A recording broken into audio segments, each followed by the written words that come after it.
అబ్బబ్బా, రోజు రోజుకి ట్రాఫిక్ పెరిగిపోతుందిరా బాబు. రోడ్డు దాటాలంటే అరగంట పట్టేలా ఉంది. ఆర్జీర్ ఎలా తలుతున్నాడు? పోతావు రే పోతావు. ఇంటికి పోతాడా పోయేవాడు? ఒక కారు, 2 బైకులు, 3 శవాలు.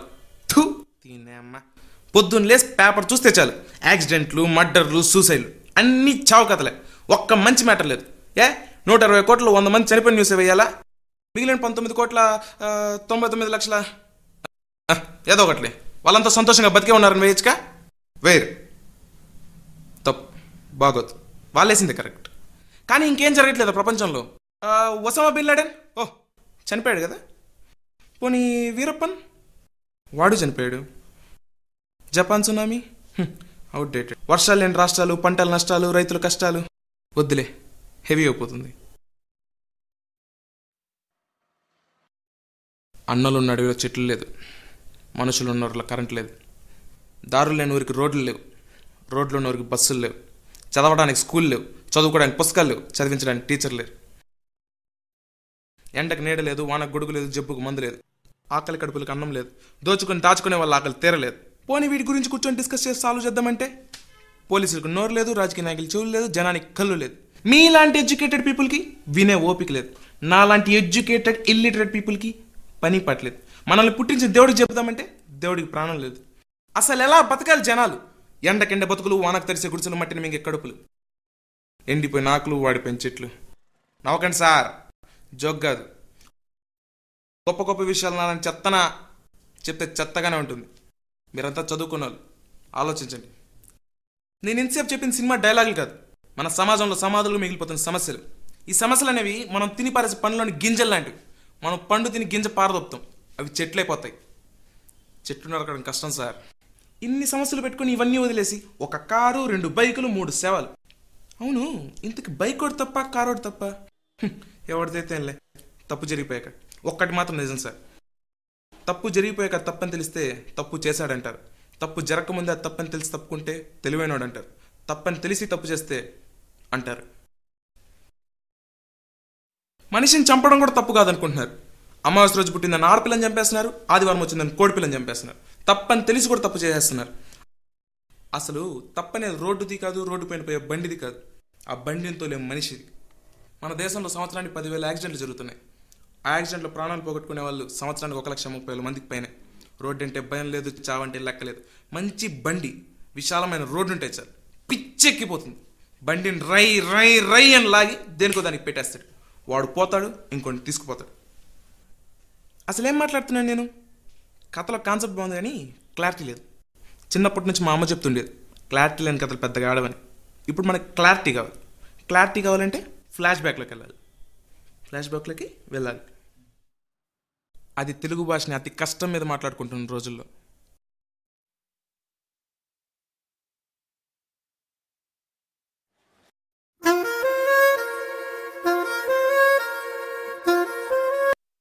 రే మామ, ఎక్కడున్నావురా? ఇంట్లో. ఏం చేస్తున్నావు?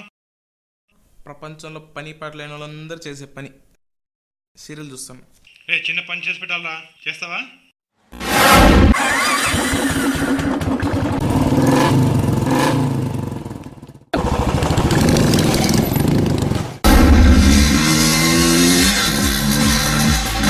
ఆ రోజుల్లో నాకు ఎవ్వరి మాటలు వినాలనిపించేది కాదు. ఒక్క మాటలో అప్పటి నా గురించి చెప్పాలంటే, అడ్వైజులు అంటే చిరాకు, కాలేజ్ అంటే బోర్, ఎగ్జామ్లు అంటే కోపం, చీకటి అంటే భయం, జీవితం అంటే విరక్తి, బండి అంటే పిచ్చి. చిన్నప్పటి నుండి మా నాన్న చెప్పేవాడు, బండి అనేది ఎప్పటికీ ఒక అవసరంగానే ఉండాలని. బండి అనేది ఒక అవసరమే అయితే ఇంకా తోలడం ఎందుకు, షేర్ ఎక్కితే చాలు అని అనుకునేవాడిని. అలాగే ఇంకో మాట చెప్పేవాడు, రోజు బండి ఎక్కగానే దేవుని మనసులో తలుచుకుని మొదలు పెట్టమనేవాడు. నాకు తెలియక అడుగుతాను, బండి తోలేదు నేనా దేవుడా?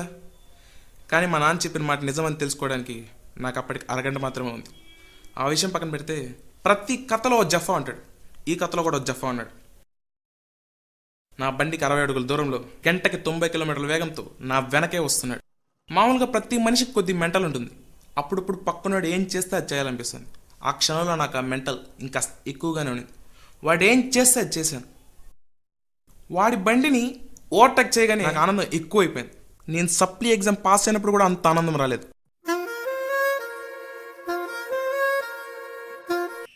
ఏరా ఎక్కడున్నావు? దారిలో వస్తున్నా. ఇంటికి పనేంట్రా? ఎగ్జామ్స్ అయిపోయాయి కదా, టెక్స్ట్ బుక్స్ అమ్మేయాలరా. ఒకళ్ళు సప్లీ పెడితే స్పెక్టా ఉంది లేదా? ఉందిరా. బండి తోలేటప్పుడు చేయకుండా 2 పనులు చేశాను. ఒకటి వేగంగా వెళ్ళటం, 2 బండి తోలుతూ ఫోన్ మాట్లాడటం. ప్రతి కథకు మలుపు ఉంటుంది. నా కథకు ఆ మలుపు 6 కిలోమీటర్ దూరంలోని వైన్ షాప్ దగ్గర ఉందని అప్పటికి నాకు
చనిపోయాను అని బలంగా ఫిక్స్ అవడానికి నాకు చాలాసేపే పట్టింది.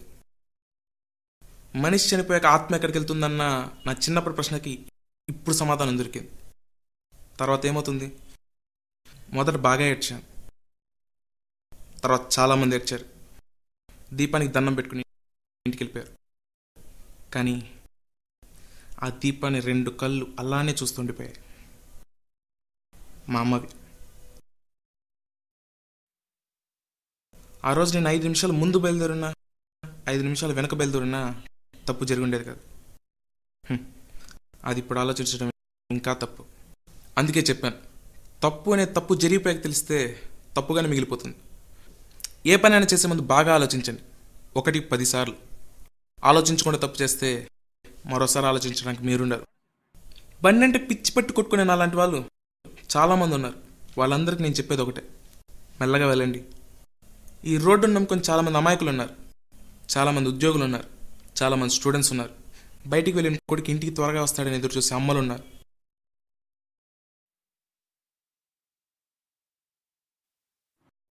చివరికి ఒకటే చెప్తున్నా, బండి అనేది అవసరం మాత్రమే. దయచేసి నెమ్మదిగా వెళ్ళండి.